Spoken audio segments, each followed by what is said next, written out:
Welcome to the Alberto Crane Show. Thank you so much, Chief Quintero. What an honor to have you here with us today. Thank you for having me. Been loving all the social media things that I see on the Burbank PD and just the community outreach things. It means a lot. I was just talking about it, how I just feel more connected, and it's nice. I think it's with the world we live in now, with these kinds of things. It's nice. From 20 years ago, we didn't have these kinds of things, right? And it allows us to, to be better. And I think, if you mess up, you mess up, right? But makes it more human and allows us to be more understanding. I think for me, at least, that's what I see. So I appreciate the work that you guys are doing. I appreciate that statement on so many fronts, because you said it allows us to connect and it kind of humanizes us. So from my perspective, humanizing the badge. And yes, we don a uniform, we represent public safety, law enforcement, but we're people. Yeah. Right? From all different backgrounds, from variety of experiences, and then you connect as people. You don't connect as, because you wear a certain uniform. It gives you the authority to be in a certain space, but really the meaningful connection is as a human being, as a people. And my intention with social media, as far as having the team brand ourselves, deliver that content that is relevant to what the community is asking us for. A lot of it is just providing them the information, but really giving them a window and insight into us as a police department. We can brand ourselves, represent ourselves, no different than any other organization. And when we fail is humanizing the badge and letting them see our people, the people's faces, and the people that do the work day in and day out. So day in and day out, I'm happy to hear that it's connecting on someone. It's only going to get better. Awesome. Looking forward to that for sure. One of the things we were talking about downstairs as well is during the pandemic, like a lot of things were happening, and we felt really safe. Like it was before your time, before you were chief, but just the Burbank and Glendale PDs, like they circled the blocks, and I don't know, it just felt really good. And I feel like that's not only is it keeps improving, right? But that was something that just I never forgot, and it made me really value living here and having business here. We stayed around, we slept the night here, so we were very aware of everything that was happening. People were boarding up their windows and things like that, and so it felt really good to have the police, the Burbank PD, and take care. Joey Diaz, the comedian. Do you know who he is? He's good friends with Joe Rogan. The name doesn't ring a bell, but I'm sure if I saw He's really a funny. face. He's like, oh, they got Disney there, dog.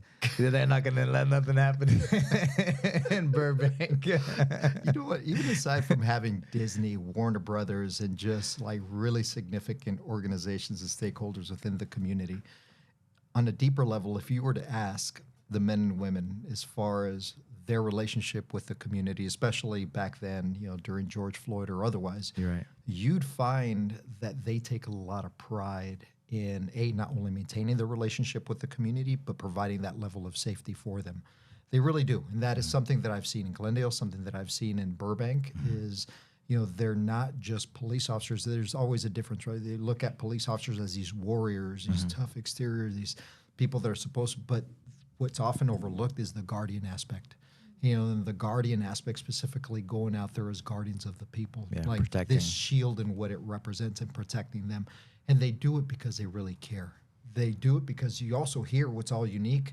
And what I've seen from other cities is you have them also vested within the community. They grew up in the community. They went to Burbank schools. Their families live here, so they're grown up from its entirety, which also contributes to them taking a lot of ownership and pride in their own community. And that's very unique here. Not to say that it doesn't happen, but with property rates and everything, and Burbank is not your most affordable for a lot of people.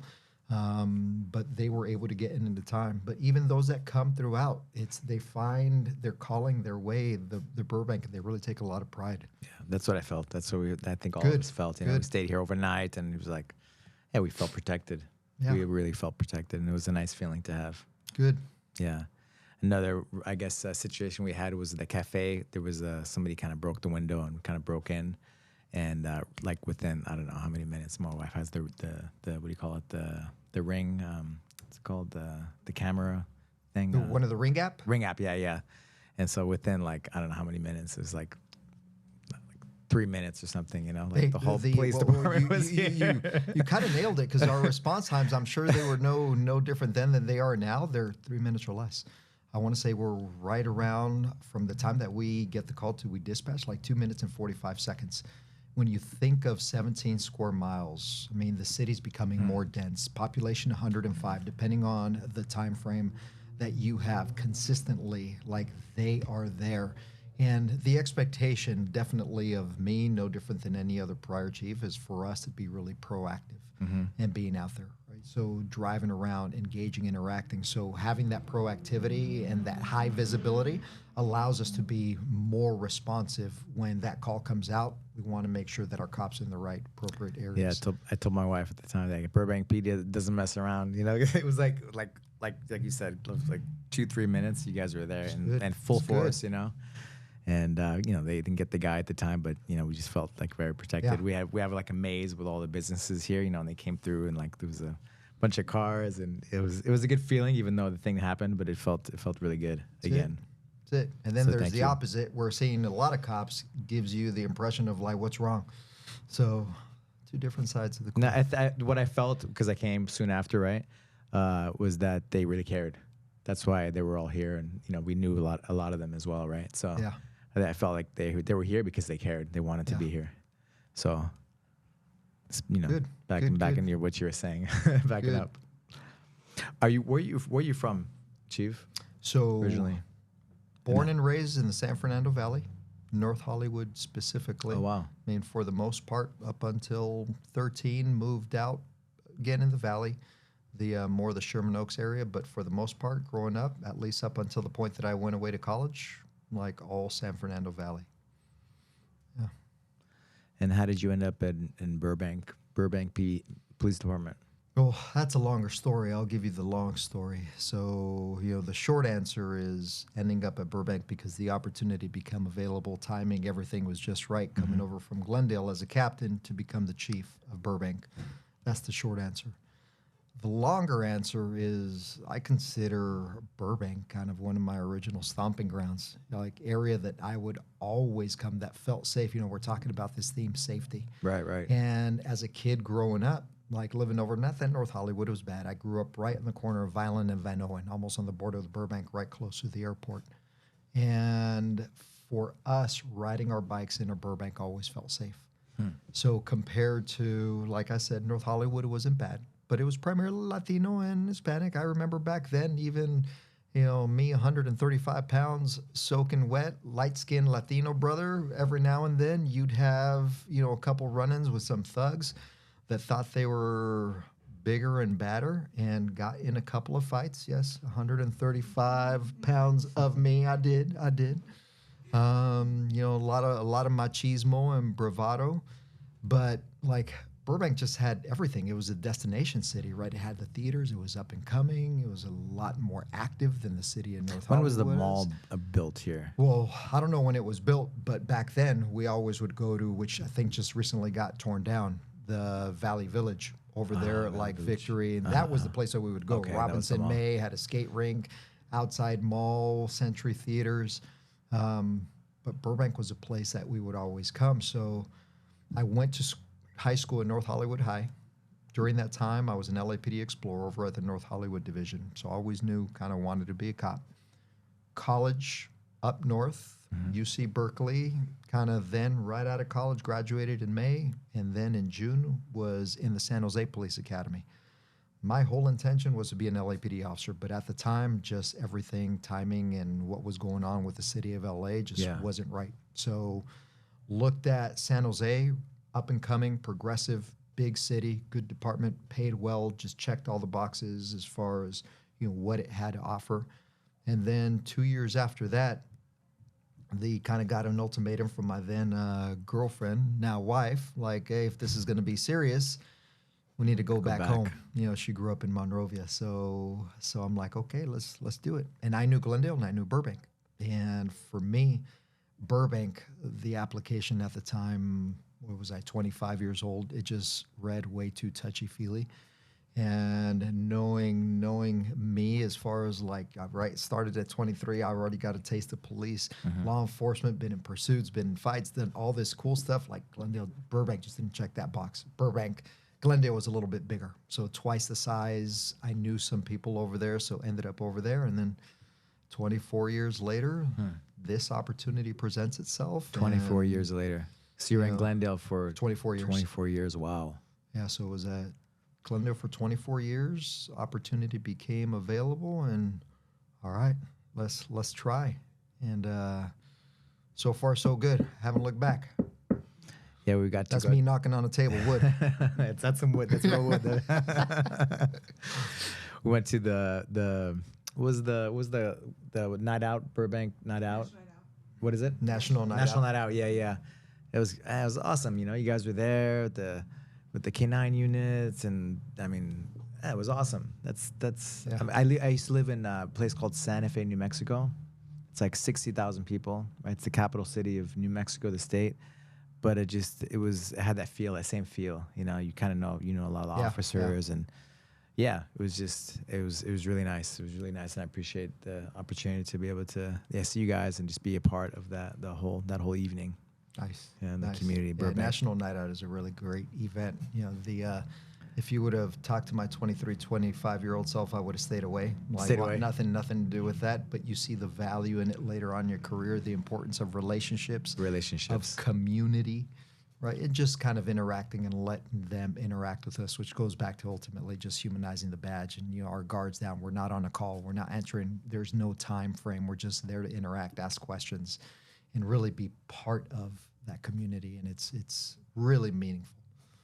Yeah, that's what it's about, right? So everything's about the relationships. That's all it's at the end of the day, right? That's what we got. That's it. So that's like real leadership, you know. So I appreciate that you understanding that. I am gonna keep probably using that word over and over as a theme, because my older self now, you really at the end of the day, like, look, 4 stars on my collar. I'm just the figurehead, right? But mildly interesting. If I don't have the relationships to develop that trust, that credibility and influence, just overall, like, what does this mean if I can't be influential? But more importantly, like, I got to where I am because of relationships, community or otherwise. Like, and I don't lose sight of that, and I definitely remember that. And you see the value in that as far as what you're able to accomplish through others.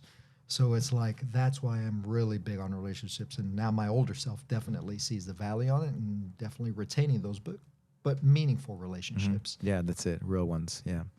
I was sharing with Paul I think I was telling Maurice Smith, the UFC Hall of Famer. I hadn't talked to him for 15 years. He was a kickboxer, and we're just talking about, like, because I got involved with 6 like jiu-jitsu martial arts schools in the Valley and in LA.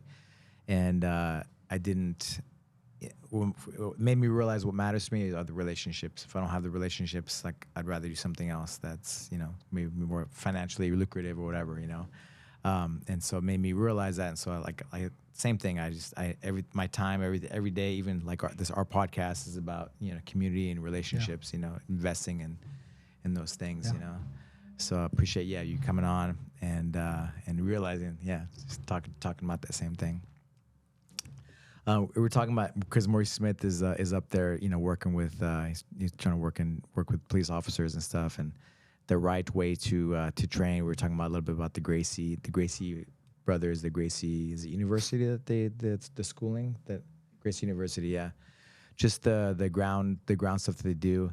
What are your thoughts? You know, just because the UFC is so big now, right? They're gonna have it be streamed, I think, live, right? Pretty much the pay-per-view is going to be live, so it's gotten so big. So they're not going to charge anymore? No, I think it's going to be free. I mean, they'll get it when I see it. They'll get it one way or another, right? They got to get their money somehow. But suppose, you know, next year when they make the deal with Paramount, right? The things are going to be free. When I see it. I know. Yeah, it's different, right? It's different. The pay-per-view model's been around since what? In the 80s, right? Something like that, with the boxing. WrestleMania days. WrestleMania, yeah. There you go. So we'll see. Do you know what WrestleMania is? Okay, just making sure. Only because of Hulk Hogan and but Do you then know who Hulk Hogan is? Okay. Making sure. We were talking about the Field of Dreams, right? Yeah. You know what Field of Dreams is? No, all the classics, right? Yeah. So we're talking about the right way of, how to prepare. You see a lot of videos of police officers not knowing how to maybe control a suspect, or just not reacting in a good way under stress, right? And like the UFC being so big now, and bad guys are watching, they're understanding, right, the positions at this point in the game. We're not in the early 90s with Hoist Gracie. In the early 90s, we're in a different stage, right, of people understanding like what the mount position is, closing the distance, what works, what doesn't work, right? And so what is the solution? What do you think is the solution for officers to be more prepared? So one, awareness. The having a sense of awareness to kind of open up the mind to see what else is out there and not be so limited in scope and believing that every single problem you have to bring a hammer. Right. Like everything's a nail and you got to bring a hammer. And I believe that awareness is there situationally or otherwise, but people don't prioritize it and like it needs to be. And in our world, we're very traditional, we're very systematic, kind of standardizing the things that we do, right? Kind of very principle line thinking as far as when it comes to tactics. No, self-defense is no different. And even though jiu-jitsu has come a long place, long way, it's just now finally gaining traction and steam within law enforcement. And I don't know if this statement is true, but I'd say definitely on the West Coast, I feel like you're starting to see a lot more presence. At least regionally, I feel like there, maybe because the Gracie Academy is so close, here, yeah. nearby, it's here, and that seems to come across my feeds more than anything. But aside from us having that sense of awareness, then you got part number 2 to that is the training component. Training component. Making that available within organizations. So, and some organizations more than others are going to make it available just based on resources, what they have access to, and we're talking money. So it costs money to train people, and at least up to a level that they are competent and skilled to just have the basics, right? And then you got the challenges of shift work to make sure that that training is possible. But first you got to bring it to the organization, provide that level of training, maintain that consistency, that structure, develop the appropriate curriculum that is tailored and appropriate to the challenges maybe that department is facing. So even aside from that, if you have all those knowns, so you have the awareness, you have the training, the department is providing you the level of training, the part that's often failing is the commitment on the person's side. I'm not even going to say the officer's side, right? Officer is one thing, but just the individual, the person aside from that, because if you believe that the limited training that you get, say 20 hours just to make the math easy, Right. and to get them proficient, or at least, let's say actually 40 hours that runs them through a basic course, 40, 80-hour course that runs them through. It's mildly interesting if you don't have the commitment and the discipline to continue that moving forward, because the reality is, outside of what the agency has given you, you have to also invest in yourself and then train appropriately off duty. And that's time. And, that is something that not a lot of people have a lot of, especially depending on competing priorities. Yeah, families you and talk everything family, correct. You talk family. There's even not necessarily within law enforcement, there's even people, say, within the fire service that do jiu-jitsu and they have secondary jobs. Right. And, I always say, I'm like, don't tell me you don't have time, just tell me it's not a priority. And that's the reality is a lot of people don't prioritize, and they should prioritize this no different than their weapon, their handgun, when they're going up to the range to make sure they're proficient and qualifying. Because when push comes to shove, when you're put in a position where it's life and death, what are you going to default to? Your level of training. right? So if you're not proficient with your weapon, if you're not proficient with your hands, your legs, in at least having the appropriate mindset and awareness, it's all for nothing. So if anything, what we need to focus on working on is, again, the awareness, making sure that organizations, and that's something that I'm doing and prioritizing as far as like, in the last, now I've been here 7 months, there's a lot of priorities going on within the organization. One is definitely just the recruitment and retention challenge part, that we're all experiencing. Number two that I see is training. And right now, just had a conversation last week specifically about focusing on moving us in the right direction.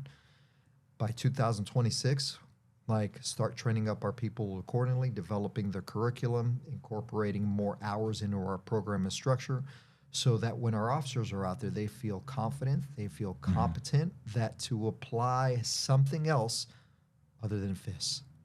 And ultimately, it's about control. Not to say that you won't default to hands and fists or strikes or otherwise, resort, but that usually ends up being very kind of frontal lobe, right? Like stress, fight or flight symptoms versus let me take a step back. Like you mentioned it earlier before I think we started, as far as so you're not so hyperactive and stressed, and you're able to think yourself through and work that problem. Make the right decision. Make the right and the appropriate decision for the challenge that you're dealing with. Because just because you can throw a strike doesn't necessarily mean that you should. How can you resolve this conflict? Even put your hands on somebody, right? The least amount of force that's necessary. Because in our line of work, right, what are we liable for? The amount of force that we use. And then what's it going to be dissected in court as far as, was it reasonable, right? Was it excessive? I mean, all of those challenges. So if we can give them another layer of something to work on, develop, become more proficient, it takes that liability away and makes them a much better officer, a more confident officer. Confident, yeah. Staying calm, right, to make the right decision under the stress, right? Yeah. Just knowing, okay, if there was a situation, I can handle myself. Yeah. I know what to do. Yeah, professionally and personally, both. Yeah, that's awesome. Well said. And on the staying calm under pressure, right? And then just having the giving the training, giving the things that they need to be successful, and then the officer, whoever, following through with it, right? Making it a lifestyle, or however it is, making it a priority. Whatever it is, even priority, I think, is the best thing. What I'm asking of people is to be reasonable. Even coming here and just seeing, I was thinking to myself, I mean, even I'm making excuses, right? Even exactly what I just said. I'm time is definitely, especially for me, I have very limited but not to say that I can't prioritize it. Even 1 hour is 1 hour, right? Something more than I was doing yesterday or in the week, and just building on that. So it's I think if anything, showing up here today is my commitment to and I might need some help on getting my butt. We got you. In the mat we got room. You. You know where to go. Have you followed the sport of Brazilian Jiu-Jitsu from the early UFC days? Are you aware at all of I am, but not granular. So have a sense of awareness, because I remember being in college, going down to San Francisco, watching the first, whatever it was before the first strike force. UFC, is a strike when force it was all punches, no gear, no nothing. Gloves, correct. Judo. Correct, and it was bloody. That's what I remember. San Jose. That's where they started having the MMA fights in California, right? The strike force and these different bigger events. I don't know. I remember it was someplace in the city, watching it big screen, around a bar, and I'm like, man, this is crazy. They're bare knuckling it. Yeah. And then seeing the evolution as far as the safety and everything. The gloves and rules, correct, right? Correct. No, weight limits a little bit, right? Yeah. But the early evolution, didn't pay attention. I probably then started watching it religiously in the 100 or so range. What are they now, 285, if not higher? Yeah, it's what are they at right now, the UFC? 320. It's 40 off. 40 off. That's pretty good. stop paying attention after hundreds of them, right? Well, it's like And they there's have so many. they have There's so ultimate many. ultimate fight nights, and they have all these different Yes. events now too, Yeah. right? So on top of it, so it's hard to keep track of all the things. Back But, in hey. the day, they only had a few a year, right? Yeah, yeah. And now it's every month, twice a month. What about Brazilian Jiu-Jitsu as a sport? Have you seen? Are you aware at all of like the Brazilian Jiu-Jitsu, the sport, like tournaments and those kinds of things?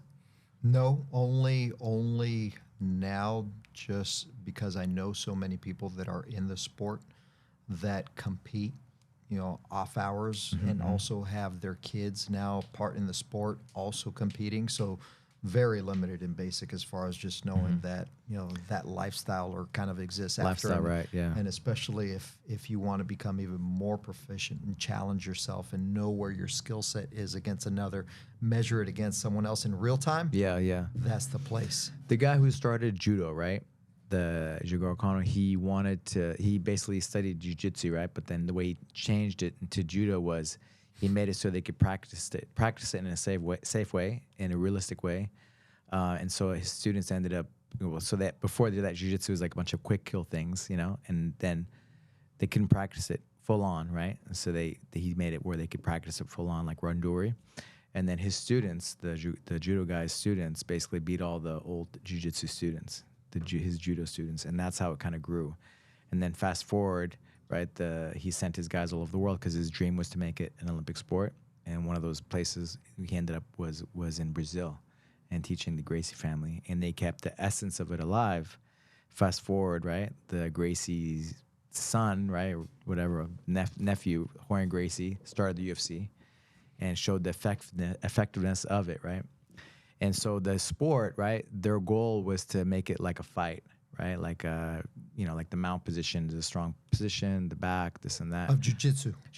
Well, in the jiu-jitsu in a fight, right? So that you get points for strong positions that would be in a fight, right? So if I took the mount position, I'm in a good position, so I get points for that. If I get a takedown, I get points for that. And so they tried to make it like that. And the IBJJF, which is the biggest federation for jiu-jitsu, they don't want to make it an Olympic sport because they don't want to take away the essence of it. Whereas judo turned into that Olympic sport, and there's a lot of politics and a lot of other things. For some reason, I thought that jiu-jitsu was an Olympic. I know judo is. Judo, yeah. But jiu-jitsu, not an Olympic sport. Right. And so the IBJJF, which is the biggest federation, they don't want to make it an Olympic sport. But there's different federations, like in Abu Dhabi, the Sheikh, he's the black belt, and actually a lot of his officers, they're black belts. You have to be an officer, you have to be a black belt in Abu Dhabi, I think, and in the military, But they have like a city of Brazilians that they have funding, I guess, for that. Imagine the Saudis have funding. So so they have a lot of investment. Well, the Sheikh is a black belt, and so it's decades, right, already in the thing. Anyway, they want to make it an Olympic sport, whereas the IBJJF doesn't, And so we always talk about what's good and what's bad for the sport. And I see both sides. Like a lot of the old school jiu-jitsu guys, they don't want to make it an Olympic sport because it's going to change the essence of it, of the realisticness of it, For example, like in UFC, for example, you have gloves and there's rules, right? You can't like elbow somebody to the back of the head. If it was like a real fight, like a street fight, it changes. It changes. If I have jiu-jitsu is a lot more effective actually if you can elbow somebody, you don't want to be, doing that, but in a fight, but like it changes. It makes it a lot easier to apply jiu-jitsu things, I guess my point is, just kind of asking if you've seen the jiu-jitsu sport, and what you think about it. So that if you're not too familiar with it, but you have a lot of people that have their kids in it now, and you know people that are practitioners of it, that train it, that make it a lifestyle. And so I like that you said lifestyle, right? Because it's not just like just being a tough guy. It's like it's a way of life, right? Of living a healthier life, learning, doing things that are good for you, right? And your family, your kids are doing it, right? Their kids are doing it. Well, even just the principles. I mean, the life principles as far as any sport, jiu-jitsu, otherwise, I'm sure foundationally within the martial arts world, right? Respect, like just the commitment, dedication, all those core values. Core values, yeah. The culture, right, of jiu-jitsu. Correct. Just what it creates, and then just that sense of team unity, family. It really, I think, is a lifestyle, no different than any other sport. But it's like, what I love about it is just how it translates down into the people that I know and into their kids, and they're fully committed. I mean, for them to be going out at a young age, in teenage years, going out challenging themselves, Yeah. and then holding their own against people that are a little bit older, depending on their size and weight class. It's impressive. It's Yeah. impressive. Think of how that translates out into the real world when they're going up against a man. Right, even though a couple of years older, they're a teenage, they're 18, 19, 20. I mean, those Are facing challenges and work and their jobs and just and working things. through that adversity, even when you're the problem solving that is going down there, as far as in real time, as far as you're making decisions and the moves and trying to counter. It's a chess play. Yeah. Do you guys have any? I get, Burbank's not like LAPD, but the LAPD has a lot. They have some like youth programs, right? Like youth boxing. They have youth. I think they have some of the guys, they jiu-jitsu, even some kind of grappling youth programs. Has Burbank ever offered anything like that you know of? Got to go into the historicals as far as offering. We do like once a year a youth academy where we provide them some like self-defense techniques. But we haven't done that in like 2 years or so. Okay. Why? I think the last time it was proposed, not a lot of people signed up. So it's just a matter of like promoting it on social media, and I think most likely we'll get more people. Well, let us know if we can support with any of that in the future. I think that would be good. And I mean, on several fronts. One, if we're talking about a youth, giving them an outlet, something different to experience.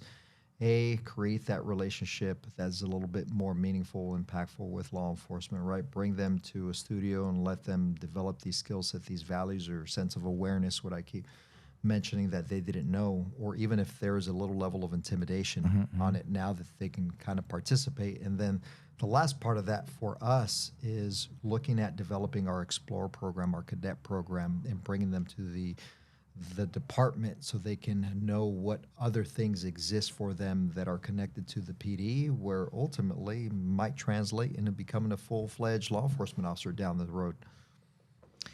Yeah, that Burbank High, right? They have wrestling, my daughter wrestles, so I'm like I'm into the whole wrestling world now. Man, wrestling's cool.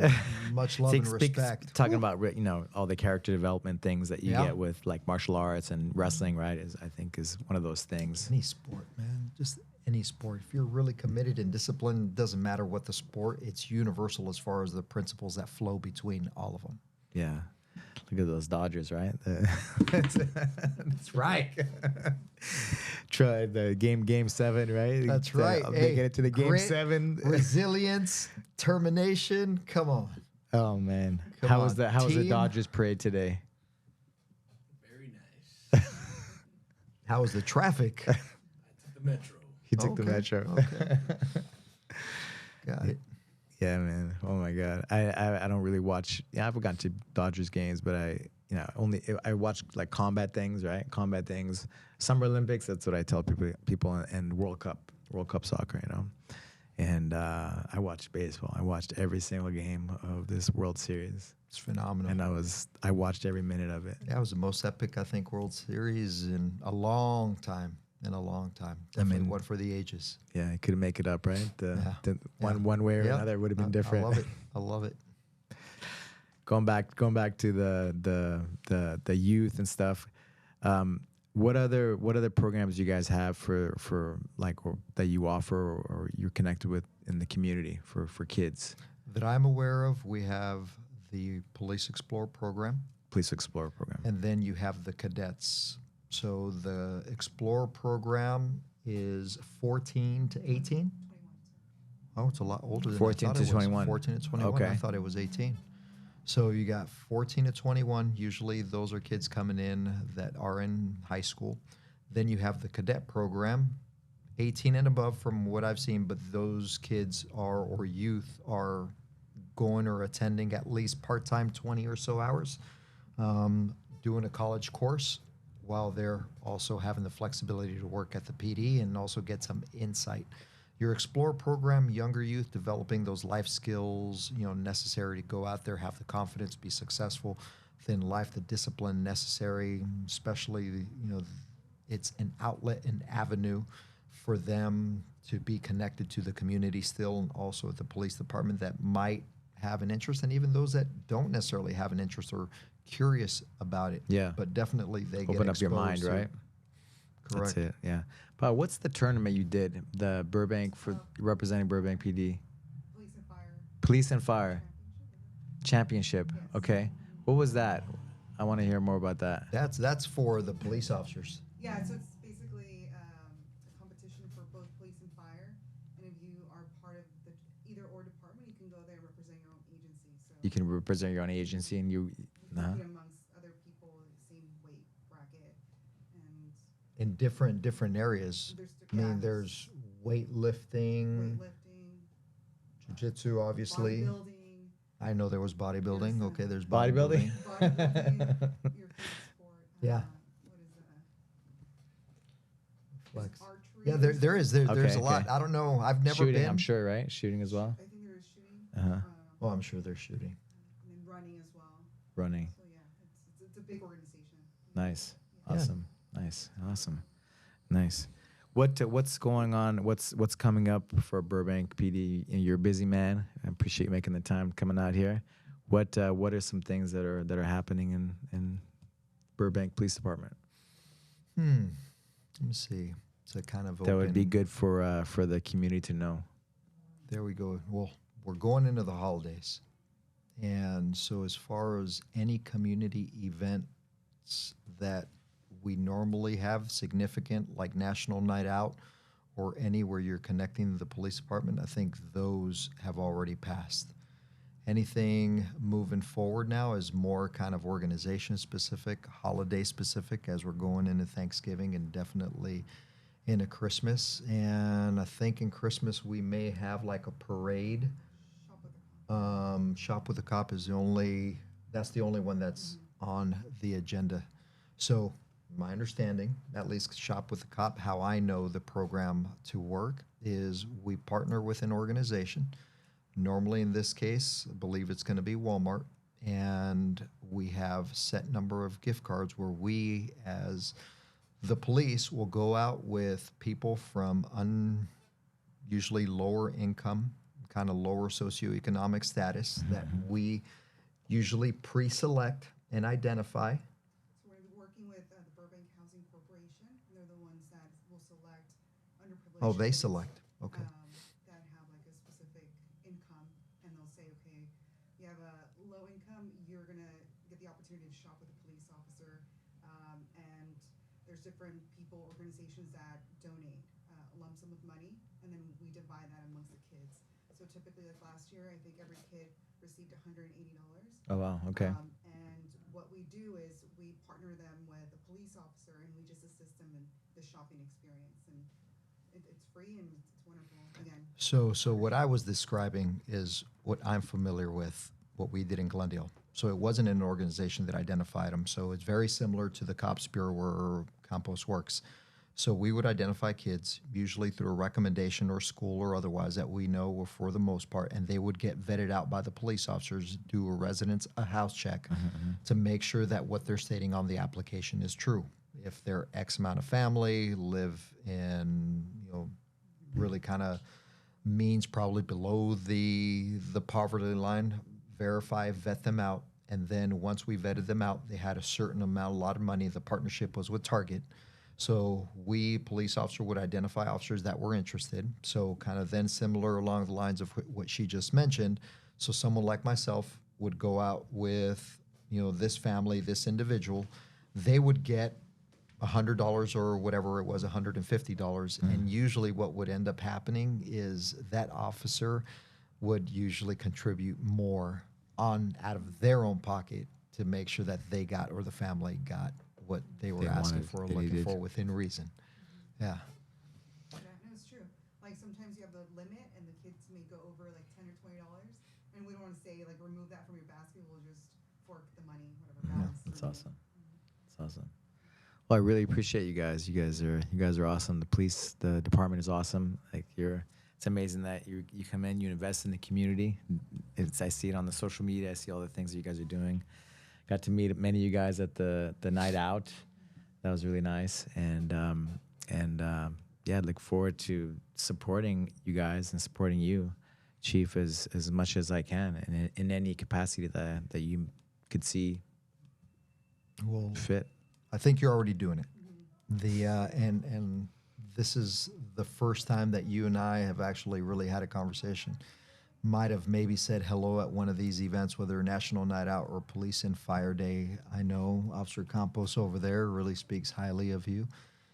For me, just being here, the honor is definitely all mine because of what you do and what you contribute to the men and women of my organization to provide them with level of training that is going to make them better. You make it accessible, you make it affordable, you make it even free for them. Yeah. You don't give them an opportunity to come up with an excuse and say no. We try. And they will say no, but when you give them options like that, right, you come across, you invest in them, you really care about them because you want to see them succeed. It's not about, granted, them coming to legacy is the offshoot as far as them carrying the name and hoping that they will, stay here and train here and be part of the family here, the branding here. But like the only way that that's going to be successful and possible is through your actions. And I think I appreciate you doing that for our men and women because not a lot of people would, especially in today's world where everybody's looking for a little bit of money. And that means a lot to me. So it's the least that I can do is show up and say thank you to you. Thank you, Chief. Thank you so much. Kevin, is there anything that... Burbank PD, free till Bluebell, baby. Come on. Hey, I'm telling you, you're gonna have to bring me out here. Have to bring me out here. You lead by example. You're a true leader. She said you're a true leader before you got here. I have to. I really have to. I can't I'm telling you, I just had the conversation with my deputy chief about just we need to go. And for me, I am impatient because I have this idea. I know where I want to go, probably no different than you as you were building out your business. Right, there's things that you want to accomplish doing. It just doesn't come fast enough. And I know money is not infinite, but at least putting one foot in front of the next and getting that ball rolling. I know it's going to take us some time, but that was my commitment and frustration last week was let's go. And I just had that conversation with Dugas today. Let's go. Yeah, we're getting we got to build this out. Whatever partnerships or whatever we got to do, even a supplement as we get that curriculum going, maybe hoping you can offer some insight and give maybe some guidance to them that will help in developing that out. I'm not particular to the Gracie program, just the overall principle and philosophy of what it means to be prepared in this jiu-jitsu space. That's all I care about. Awesome. Thank you, Chief. Thank you so much. Sir. Look forward to seeing you on the mat as well. Boom. Hey, just go easy on me. Go easy. I'm kind of sensitive in my old age. Got a bad back.